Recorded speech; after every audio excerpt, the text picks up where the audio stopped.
Kabanata 5671. Sino pa ba ang iniisip mong tinutukoy ko? Si Alvaro Osborne ay lumingon bago tumingin kay Harvey York. Ikaw si Harvey York, tama ba? Marami na akong narinig tungkol sayo. Tinapos mo sina Theo at Roger. At nagpapakaanggas ka pa rin kahit alam mo na. Tumawa ng malamig si Alvaro. Sa tingin mo ba pwede kang magpakita sa paligid dahil lang sa natalo mo ang mga iyon? Ano ba ang pakialam mo? Ngumiti si Alvaro nang makita ang walang pakialam na ekspresyon ni Harvey. Marami na siyang nakitang mga napakaangas sa buhay niya. Lahat sila ay namatay ng masama. Mabilis siyang lumapit kay Judith Pedler, at hindi pinansin si Harvey. Ibigay mo ang telepono mo. Huwag mong basagin. Automatikong umatras si Judith nang marinig ang matinding babala ni Alvaro. Hindi niya kailanman nagustuhan ang lalaki. Takot lang ang nararamdaman niya sa kanya. Maraming tao ang patuloy na nangungulit sa kanya na makipagrelasyon sa lalaki para sa kapakanan ng pamilya, kaya lalo siyang nainis sa kanya. Nagsimula pa nga siyang mapuot sa karamihan ng mga lalaki dahil sa kanya. Ang mga mapang-akit na tingin ay nakakasuka sa kanya. Si Harvey ang unang tumingin sa kanya ng walang kasakiman sa mga mata. Kaya naman, natural na nakaramdam siya ng kaginhawahan sa kanya. Kusa rin siyang lumapit sa kanya. Lumalampas ka na sa linya, Alvaro. Sigaw ni Judith habang nasa likod niya ang kanyang telepono. Mas mabuting malaman mo kung ano ang makakabuti sa'yo. Tumawa ng malamig si Alvaro bago siya lumapit. Sa mismong sandaling iyon, kalmado namang tumayo si Harvey sa harap ni Judith. Kaibigan ko si Judith. Walang sino man ang pinapayagan na pilitin siyang gawin ang anumang bagay. Naiintindihan mo ba ako? Mukhang walang takot ka pala. Saglit na napatigil si Alvaro bago mahigpit na tinitigan si Harvey, at ngumiti ng malamig. Nakakilala na ako ng ilang tao na nagtangkang iligtas ang dalaga sa panganib. Akala nila kaya nilang gawin ang lahat dahil lang sa medyo kaya nila. Alam mo ba kung ano ang nangyari sa lahat ng mga taong iyon? Wala akong pakialam. Wala kang pakialam. Siguro natatakot ka lang na malaman. Tumawa ng masama si Alvaro. Sasabihin ko sa'yo, ang mga taong nagtangkang magnakaw ng aking babae ay ginigiba ko ang mga buto sa aking sariling mga kamay. Hindi sila patay, ngunit maaari lamang silang umiyak sa sakit at magsisi sa kanilang mga kama para sa natitirang buhay nila. Habang wala pa ako sa mood na gumawa ng anumang bagay, mas mabuting lumayo ka na. Kung hindi, hindi ko iisipin na ipakita kay Judith ang aking mga galaw. Huminga ng malalim si Harvey. Habang wala akong interes na gawin ang anumang bagay. Iminumungkahi kong umalis ka na ngayon. Huwag ka nang lumapit kay Judith kailanman. Kung hindi, hindi ko iisipin na gawing pilay ka habang buhay. Dapat mong malaman na ang isang pilay mula sa isang mayamang pamilya ay madalas na mas masahol pa kaysa sa isang ordinaryo. Naniniwala akong ang mga taong iyong pinagmumula ng kahihiyan ay magiging masaya na makita ka sa nakakaawang kalagayan na iyon. Ang mga kalmadong salita ni Harvey ay tila mas masakit kumpara sa halatang dominasyon na ipinapakita ni Alvaro. Nagulat si Judith nang tumingin siya sa likod ni Harvey. Ito ang unang pagkakataon na nakita niya ang isang lalaking nakatayo laban kay Alvaro para sa kanya. Lahat ay nakatingin na dahil kay Billy Higgs at Judith Pedler. Agad na napatanga ang lahat nang tumayo si Harvey York laban kay Alvaro Osborne. Hindi ba si Young Master Alvaro iyon? Hindi ba dapat siya nagsasanay sa hangganan? Ano ang ginagawa niya rito ngayon? Ang lalaking iyon siguro ang nagpahiya kay Roger, tama ba? Lalaban din ba siya kay Young Master Alvaro? Si Young Master Alvaro ay isang walang awan na tao. Mamamatay siya ng masama dahil sa pagsalungat sa kanya. Narinig ko na si Harvey dati. Ipinagyayabang niya ang kanyang lakas sa Oakland's University ilang araw na ang nakalipas. Siguro may kakayahan siya, kaya bang talunin siya ni Alvaro? May isang tumawa pagkatapos marinig ang mga komento. Mukhang hindi mo pa naririnig ang tungkol kay Young Master Alvaro. Isa lang siyang junior sa universidad, ngunit na-enlist na siya sa isang alamat na hukbo noong siya ay isang freshman pa lang. Sinasabi na nakaranas na siya ng maraming digmaan at labanan sa nakalipas na 3 taon. Siya ay halos isang hari ng armas ngayon. Mas mahalaga, bukod sa kanyang malaking background ng pamilyang Osborn ng Garuda Tribe, mayroon din siyang buong suporta ng Border Force. Ang Border Force ay hindi ang pinakamahusay sa 9 na pinakamalakas na puwersang militar dito, ngunit sila pa rin ay isang puwersa na dapat ikatakot. Ang mga taong nakakakilala lang kay Alvaro ay nagulat nang makita siya sa mata. Ang mga babae ay puno pa ng paghanga habang nakatitig sa kanyang likod. Siya ang tunay na kahulugan ng isang tunay na lalaki sa kanilang mga mata. Ang isang payat na lalaki tulad ni Harvey ay hindi kailanman matatalo si Alvaro. Malamang na mamamatay siya ng masama dahil sa paghamon sa isang tunay na lalaki. Walang pag-aalinlangan, maraming tao ang napuno ng pagkawalang galang habang nakatitig kay Harvey. Ang mga estudyante ng Oakland's University ay nagpakita ng mga mapaglarong tingin habang naghihintay sa kamatayan ni Harvey. Ang gagawng ito ay may gusto kay Billy at Judith. Dapat siyang mamatay ngayon. Sina Roger Cobb, Theo Fairman, at Laurel Bree ay nagkukwentuhan sa hindi kalayuan. Nag-vibrate ang telepono ni Theo. Isa ito sa kanyang mga kaibigan na pasaway. Matapos tumingin ng ilang beses, biglang ngumiti si Theo. Magsisimula na ang palabas, young Master Roger. Masama ang tingin sa kanya ni Roger. Huwag mong kalimutan kung bakit tayo narito ngayong gabi. Magiging interesado ka sa ganito. Biglang tumawa si Theo. Ang gagong iyon, si Harvey, ay narito rin. Niligawan pa niya si Judith. Si young Master Alvaro ay dumating sa tamang oras. Nag-aaway ang dalawa habang nagsasalita tayo. Nandoon, masayang itinuro ni Theo ang isang direksyon. Napatigil si Laurel bago nagmukhang excited. Magpapakamatay tayo kung hindi natin ito mapapanood, young Master Roger. Sigaw niya habang hinihila ang kamay ni Roger. Nagningning ang mga mata ni Roger bago siya nagsimulang magmadali. Naniniwala siyang nagawa lang ni Harvey na hindi siya igalang gamit ang katayuan ng pamilyang Higgs at magkakaroon ng maraming pagkakataon na gantihan ang pabor sa sandaling matanggal siya sa pamilya. Gayunpaman, dahil may naghahamon kay Harvey, natural na kailangang masaksihan niya ang pangyayari. Sa oras na iyon, kung saan naroon sina Harvey York at ang iba pa. Matapos makita ang malaking away na malapit ng mangyari, kumunat ang noo ni Billy Higgs at lumapit. Alam kong nagmamalasakit ka kay Judith, young Master Alvaro. Ngunit nakilala lang niya ang isang kaibigan. Hindi na kailangang iulat ang lahat sa iyo, di ba? Bukod pa rito, teritoryo ito ng Inner Temple. Hindi magiging matalino para sa iyo na gawin ang anumang gusto mo. Ganun ba? Tumawa ng malamig si Alvaro Osborn. Kaya bang labanan ng Inner Temple ang Border Force? Pagkatapos, tumingin siya kay Harvey. Dahil gusto mong mamatay ng sobra, ipapadala kita sa iyong paraan. Makakahanap ako ng magandang lugar para ilibing ka pagkatapos. Huwag kang mag-alala, babayaran ko ang lahat. Tumango si Harvey bago siya magsalita. Isang monghe na nasa katanghalian ng edad na nakasuot ng dilaw na damit ay lumapit.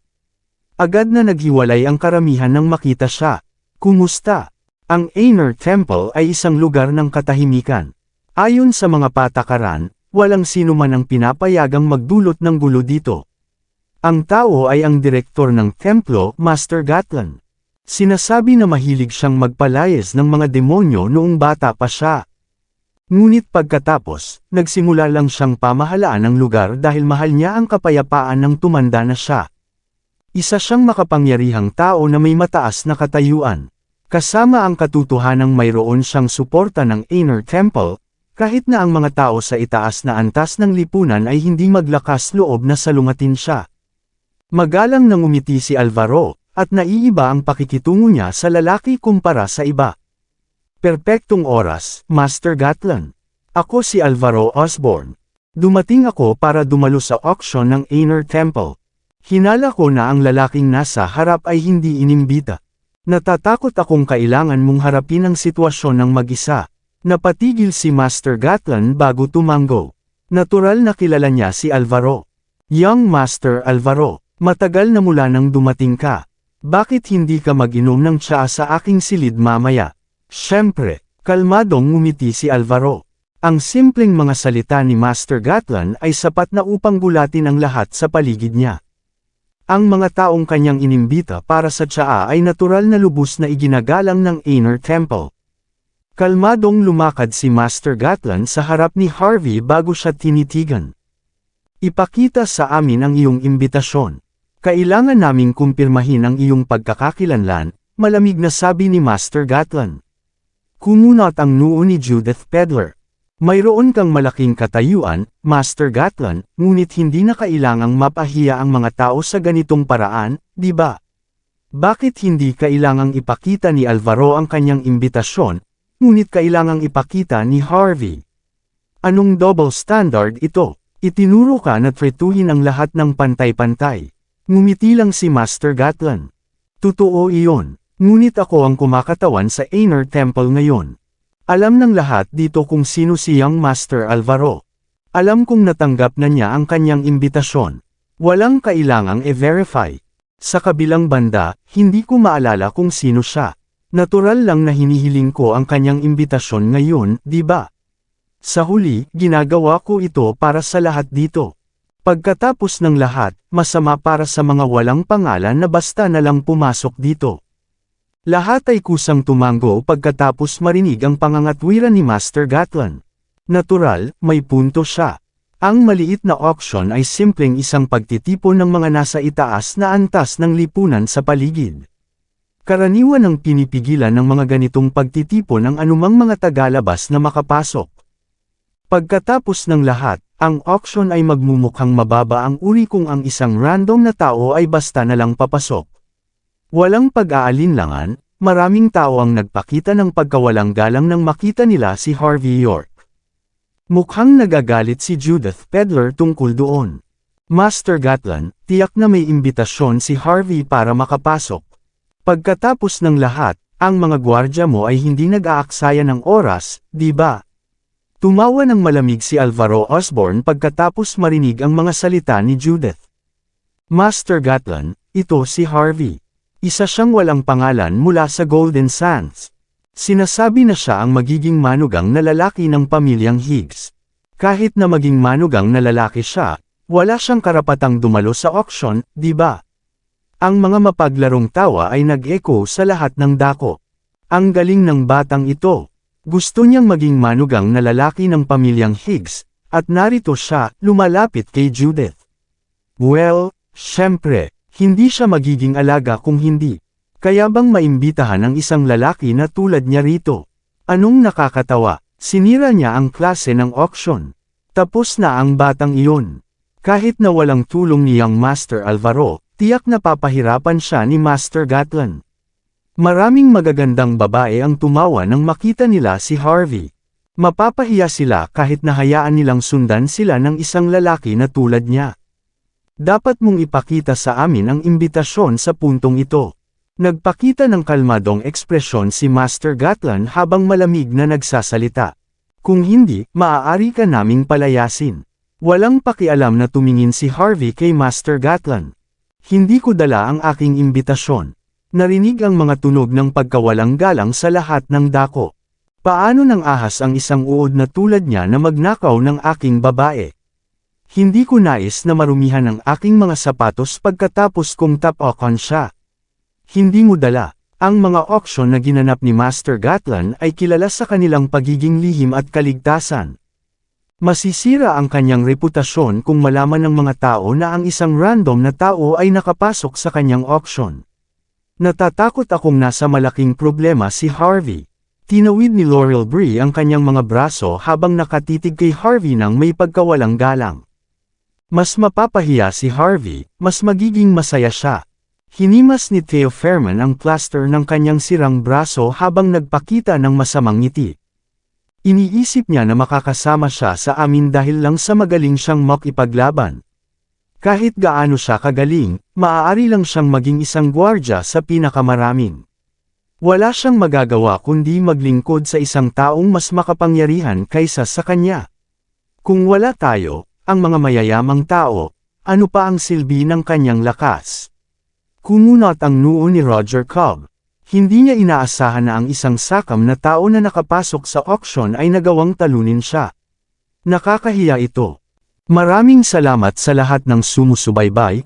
Please subscribe and follow my YouTube and Facebook channel, Filipino Novel. Maraming salamat po. Kabanata 5675. Mapait na kumunat ang noo ni Billy Higgs. Hindi lang napahiya si Harvey York sa pagsasabi ng katotohanan, kundi binabari niya ang pamilyang Higgs kasama niya. Pagkatapos ng lahat, mayroon siyang kasunduan sa kasal kay Billy. Nagulat din si Judith Pedler. Harvey, paano tanong niya nang hindi sinasadya? Inimbita ako rito. Hindi pinansin ni Harvey ang lahat ng mga nakakahiya na tingin. Ikaw ba? Napatigil si Master Gatland bago nagpakita ng pagdududa. Ito ay isang prestihiyosong bahay ng auction. Karaniwan ng magsasalita, lahat ay mangangailangan ng imbitasyon para makapasok, kahit gaano pa kataas ang kanilang katayuan. Ilang tao lang ang may karapatang mag-imbita ng iba sa bahay ng auction. Sino ang nag-imbita sa iyo rito? Pakisabi ang kanilang pangalan. Tawagan mo na lang ang isang tao at tanungin sila tungkol dito kung mausisa ka. Tumalon ang puso ni Master Gatland matapos makita ang walang pakialam na tingin ni Harvey. Kung ang mga kilalang tao sa paligid ang mga nag-imbita kay Harvey rito, mangangahulugan iyon ng problema para sa kanya. Makapangyarihan ang Inner Temple, ngunit kailangan pa rin nilang igalang ang mga kilalang tao. Habang nag-aalangan si Master Gatland, narinig ang isang boses. Sa tingin ko hindi na kailangang tumawag para sa isang maliit na isda na tulad niya, Master Gatland. Tiningnan ko na ang estudyante. Hindi siya kaanib sa anumang kilalang tao sa paligid. Nagtuturo ka na maging mabait. Ngunit ang mga taong may mga lihim na motibo ay maaaring samantalahin yun para makapasok ng palihim. Tumingin ang lahat bago huminga ng malalim. Asher Klein. Siya ang direktang inapo ng Wolven Tribe. Batay sa pampublikong kaalaman, siya rin ang pangulo ng estudyante ng Oakland's University. Mayroon siyang buong akses upang tingnan ang impormasyon ng lahat ng mag-aaral na magagamit. Dahil nagsalita na siya, malamang na totoo na walang maaasahang suporta si Harvey. Kumunat ang noo ni Billy Higgs kay Asher. Hindi niya maisip ang dahilan kung bakit siya tatayo sa isang napakahalagang sandali. Pero natural lang iyon.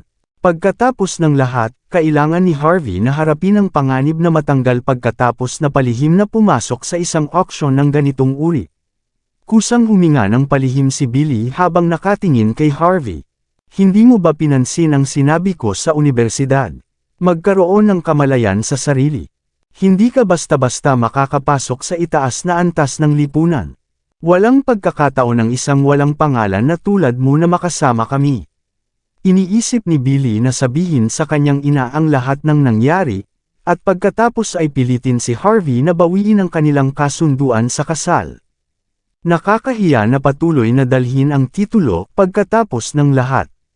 Young Master Asher, dahil sa iyo nanggaling, hindi na ako madedaya. Ngumiti si Master Gatland kay Asher. Pagkatapos, lumingon siya bago iwinagayway ang kanyang kamay, hindi na muling tumingin kay Harvey. Halika, palayasin ang lalaking ito. Basagin din ang kanyang mga binti para matuto siya ng leksyon.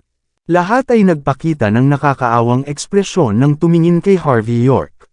Siya ay matigas pa rin. Siguro nagsisisi na siya ngayon. Sino pa ang tatayo para sa kanya ngayon na inilantad na ng mga taong tulad nina Asher at Alvaro ang kanyang pagkakakilanlan? Bukod pa rito, malinaw na ipinahayag ni Asher sa puntong ito. Si Harvey ay isang ordinaryong tao lamang na walang espesyal na koneksyon. Lahat ng nasa paligid ay maaaring tap-okan ang isang lalaki na tulad niya. Maliban kung natatakot silang marumihan ang kanilang mga sapatos. Malamig na tumawa si Laurel Bree. Wala akong inaasahan mula sa ganitong karumihan. Kahit gaano siya kalakas, siya ay ganap na walang silbi. Hawak ni Theo Fairman ang kanyang sirang braso. Iniisip kung dapat ba niyang gastusin ang kanyang pera para sa Inner Temple upang maging mas malupit kay Harvey. Tumawa si Roger Cobb. Talagang nakakahiya para sa kanya na matalo sa ganitong karumihan. Pero gaya ng sinabi ni Laurel, wala siyang kahulugan sa bilog na may kakayahan lamang sa pakikipaglaban. Hindi man lang nag-abala si Asher Klein na tumingin kay Harvey. Ang isang kilalang tao na tulad niya ay hindi sinasadyang dudurog sa sinuman, nipipili siya ng panig. Sinasabi lang niya ang katotohanan.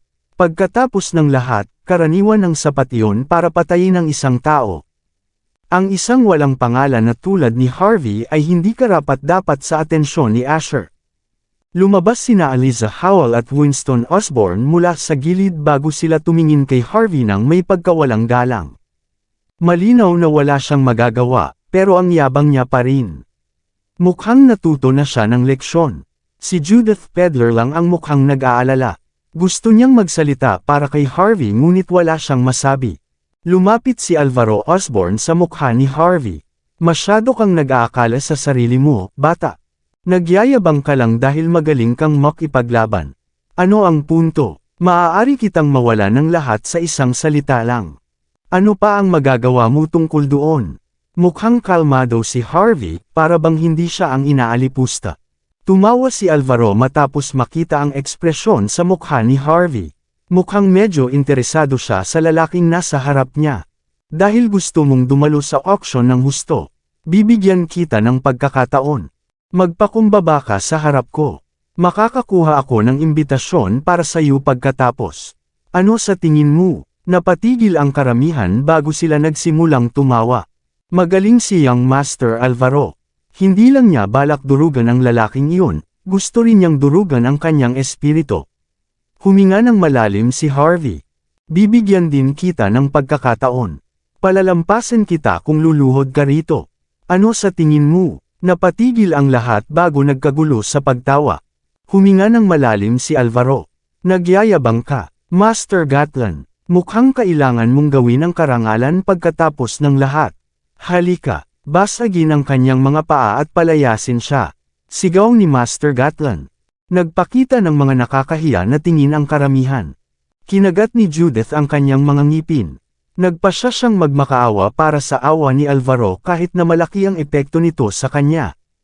Isang malamig na boses ang nag-echo sa sandaling iyon. Sino ang nagsabi na pinapayagan kang basagin ang kanyang mga paa at palayasin siya sa lugar? Lahat ay napatigil matapos marinig ang mga salitang iyon. Walang nag-isip na may tatayo para kay Harvey York sa puntong ito. Nagbigay daan ang karamihan bago lumitaw ang isang babaeng may payat na mga binti na nakasuot ng isang homemade na damit. Ang babae ay may mukha na kasing ganda ng isang painting at isang hindi masabi-sabing matapang na aura, na para bang siya ay isang tunay na prinsesa, na pumipigil sa mga tao na tumingin ng diretsyo sa kanyang mga mata. Sino man ang gumawa nito ay malinaw na sumasalungat kay Young Master Alvaro at Young Master Asher dito. Gusto lang nilang mamatay sa puntong ito. Mangmang na hangal. Ang mga taong halos hindi itinuturing na bahagi ng itaas na antas ng lipunan ay hindi maiwasang magsalita upang paligayahin sina Alvaro Osborne at Asher Klein. Ngunit mabilis silang pinatahimik ng iba. Nababaliw ka ba? Hindi mo ba kilala ang taong ito? Siya ang pinakamamahal na prinsesa ng Luster Tribe ni Mr. Lennon. Ano? Siya iyon. Nagsimulang tumulo ang malamig na pawis sa likod ng lahat. Kumpara kina Billy Higgs at Judith Pedler, ang titulo ay talagang hindi pangkaraniwan. Ang tao ay walang iba kundi ang nag-imbita kay Harvey sa auction, si Arya Surrey. Miss Arya, napatigil si Master Gatlan bago dumating ang isang hindi kanais-nais na pag-iisip sa kanyang isipan. Sa apat na malalaking tribo, ang Luster Tribe ay itinuturing na pinuno, na may kakayahang labanan ang dalawang pamilya ng Woven Tribe. Mas mahalaga, ang pamilyang Surrey ang pinakamalaking mamumuhunan sa auction kahit na ginaganap ito sa Inner Temple. Si Master Gatlan ay kabilang din sa pamilya. Kung wala ang pamilya, hindi siya magiging nasa posisyon na ito. Iyon ang dahilan kung bakit ang pamilya ay mayroong malaking awtoridad sa auction. Talaga bang si Arya ang nag-imbita kay Harvey? Nadama ni Master Gatlan na sumasalungat siya sa isang tao na hindi niya dapat pagkatapos na sigawan si Harvey. Sa tingin mo ba maaari mo lang siyang tawaging ganyan? Kilala ba kita ng ganoon? Malamig na tumawa si Arya. Sa wakas ay naglakas loob siyang imbitahan si Harvey rito upang palalimin ang kanilang relasyon. At gayunpaman, nangyari ang isang bagay na tulad nito. Ang pamilyang Surrey ay tapos na kung magpasya si Harvey na maghiganti. Sa mismong sandaling ito, gusto nang patayin ni Arya si Master Gatlan. Si Sir York ay isang espesyal na panauhin dito. Binigyan ko ng utos na etreto siya ng may paggalang. Ang teritoryo ay pag-aari ng Inner Temple. Ang auction ay ginaganap din sa inyo. Ngunit nakalimutan mo ba kung sino ang amo dito? Ito ang lalaking hinahangaan ng aking lolo, ngunit nagpasya kang palayasin siya pagkatapos na basagin ang kanyang mga paa. Sino ang nagbigay sa iyo ng lakas ng loob? Agad na nagbago ang ekspresyon ni Master Gatlan. Natatakot siya kay Arya, ngunit iyon lang iyon. Ngunit pagkatapos, kahit na si Lennon Surrey ay hinahangaan si Harvey. Ang pinuno ng Luster Tribe. Isa sa mga kilalang tao na maaaring mag-alog ng buong paligid sa isang hakbang lang. Gayunpaman, nagpasya si Master Gatlan na saktan ang taong mahalaga sa kanya. Mabilis siyang nagpilit na tumawa bago siya nagsalita. Lahat ito ay isang hindi pagkakaunawaan, Miss Arya. Hindi ko alam. Hindi sana ako kikilos ng ganyan kung alam kong mahalagang panauhin niyo siya. Ngunit ngayon alam ko na. Pakisamahan mo na lang ako at bigyan mo siya ng pagkakataon. Mahinang ngumiti si Master Gatlan habang nakayuko, iniisip na hindi siya gagamutin ng ganoon kalupit. Hindi siya pinansin ni Arya Surrey nang lumapit siya kay Harvey York. Pasensya na, Sir York. Hindi ko pinlano ang mga bagay-bagay. Gagawin kong punto na bigyan ka ng tamang paliwanag. Malamig na tumingin si Arya sa paligid niya. Si Harvey ay isang natitirang tao. Hindi lang niya natalo ang mga gumagawa ng gulo sa outskirts Budokan sa isang sampal, ngunit hinarap din niya ang pinakamalaking problema ng pamilyang Surrey. Halos mabaliw si Arya nang isipin lang iyon. Gayunpaman, hindi nag-abala si Harvey. Ayaw niyang magdulot ng gulo sa isang maliit na lugar na tulad nito. Ayos lang, maliit na isda lang ang tumatahol sa paligid, casual na sabi ni Harvey. Hindi na kailangang sirain ang iyong mood dahil dito. Malapit nang umalis si Harvey. Maganda para sa kanya na dumalo sa auction at makita ang alamat na kwintas. Ngunit hindi na siya nag-abala na manatiling matapos na ma-provoke ng ganito. Maaari lang siyang gumastos ng oras upang malaman kung saan pupunta ang kwintas. Ngumiti si Arya nang marinig ang mga salita ni Harvey. Ngunit nagsimula siyang magpanik nang malapit na siyang umalis.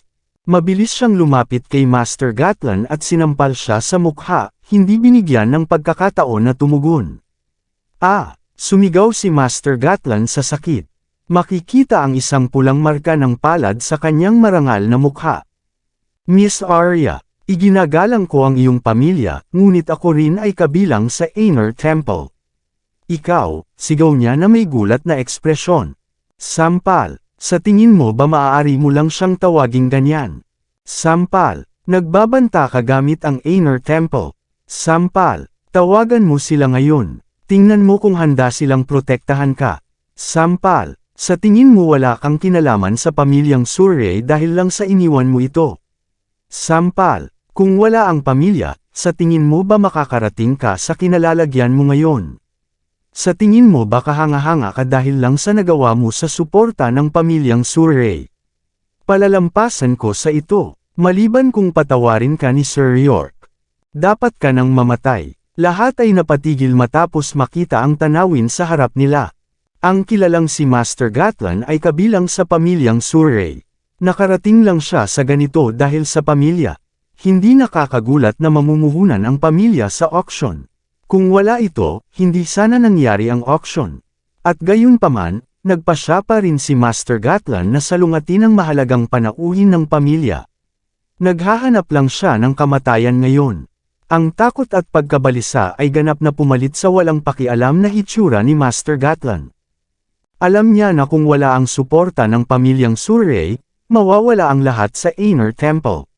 Siya ay ganap na tatapakan ng lahat kung sakaling mangyari iyon. Kusang tumingin si Master Gatlan kay Alvaro Osborn. Malamang na dahil sa kanya ang ginawa niya.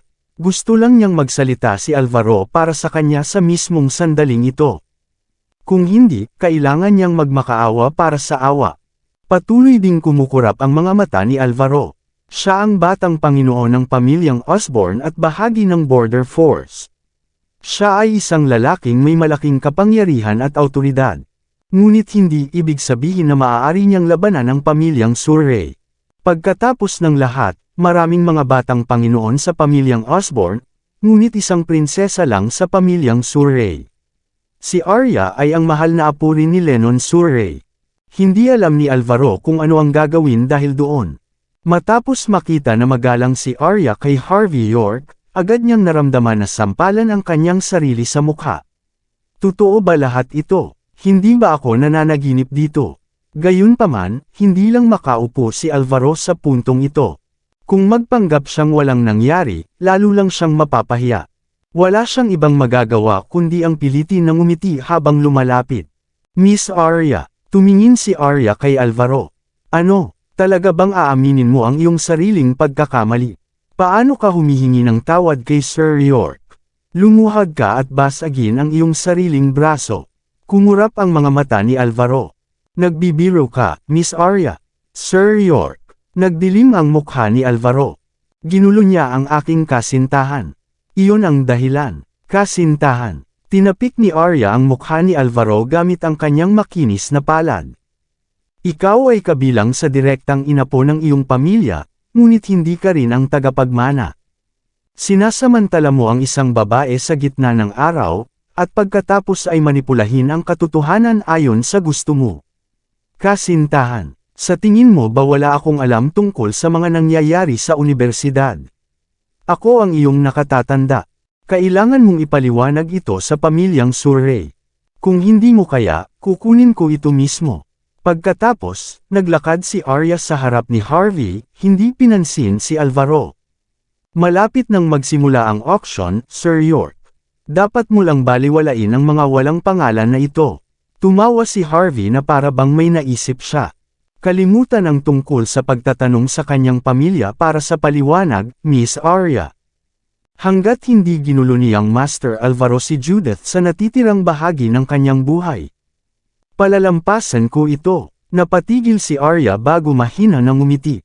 Sigurado akong sasang-ayon siya sa kondisyong iyon. Tama ba? Tumingin si Arya kay Alvaro. Kinuyam ni Alvaro ang kanyang kamao bago siya bahagyang tumango. Siya ay isang direktang inapo ng kanyang pamilya, ngunit siya ay ganap na mas mababa kumpara sa isang tao tulad ni Arya. Kung hindi siya susuko, mapapahamak siya. Kung ang pamilyang Surrey ay lalabas sa harap ng kanyang pintuan, agad na gagawin ng kanyang mga kapatid ang lahat ng kanilang makakaya upang matiyak na siya ay magdurusa.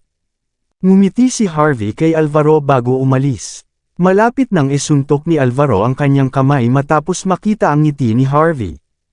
Ang gagawng ito, nagpakita ng kakaibang ekspresyon si Judith Pedler nang tumingin siya sa likod ni Harvey. Hindi niya inaasahan na ang payat na lalaki ay malulutas ang kanyang pinakamalaking problema sa ilang salita lang. Kabanata 5680. Nang tumakas si Alvaro Osborn na nakayuko, tila nakakatakot si Asher Klein. Hindi siya direktang hinarap ni Harvey York, ni wala ring sinabi si Arya Surrey sa kanya. Ngunit hindi rin ito isang bagay na dapat ipagdiwang. Sa halip, ang kaabangan ni Harvey ay hindi naiiba sa kamangmangan. Batay sa mapagmataas na saloobin ni Asher, hindi niya kailanman matatanggap ang ganitong kahihiyan. Gayunpaman, si Arya ay nasa tuktok ng kanyang henerasyon sa pamilyang Surrey. Si Asher ay kabilang sa direktang inapo ng Wolven tribe, ngunit tulad ni Alvaro, hindi siya napili na maging tagapagmana. Sa kabaligtaran, may mga kapatid siyang nakikipaglaban-laban sa kanya para sa trono. Sila ay nakalaan na maging mas mababa kumpara kay Arya. Sa madaling salita, wala nang karapatan sina Alvaro at Asher na salungatin si Harvey dahil sinusuportahan siya ni Arya. Nagulat ng husto sina Roger Cobb, Laurel Bree, at Theo Fairman. Walang nag-isip na makakabawi si Harvey dahil malapit na siyang madurog. Karaniwan ng hindi posible ang ganito. At gayunpaman, nangyari ito. Sino ang babaeng iyon? Bulong ni Laurel na may mapait na lasa sa kanyang bibig. Nagpakita ng nakakatakot na ekspresyon si Roger. Isang nakatatanda sa ating unibersidad at isang dating pangulo ng estudyante kasama ang tagapagmana ng Luster Tribe, si Princess Arya Surrey. Ano, siya iyon? Nawala ang kulay sa mukha ni Laurel. Wala siyang karapatang salungatin ang isang babaeng may ganitong kalidad. Kahit na ang direktor ng unibersidad ay walang magagawa kundi igalang siya. Hindi lang si Roger, kahit na sina Alvaro at Asher ay hindi maihahambing sa suporta ni Harvey. Lumapit sina Eliza Howell, Winston Osborne, at ang iba pa kina Billy Higgs at Judith Pedler. Natural, medyo nagulat pa rin sila sa nangyari. Paano nakilala ng iyong asawa si Princess Arya? Tanong ni Winston na nagulat. Natural na may kaunting kaalaman siya tungkol sa mga kilalang tao dito. Pagkatapos ng lahat, ang isang tagapagmana tulad ni Arya ay parang gabi at araw kumpara sa kanila. Ang kanyang titulo ay hindi lang isang biro.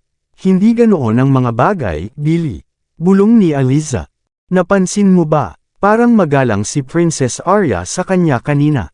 Marahil ang iyong asawa ay may hindi pangkaraniwang pagkakakilanlan.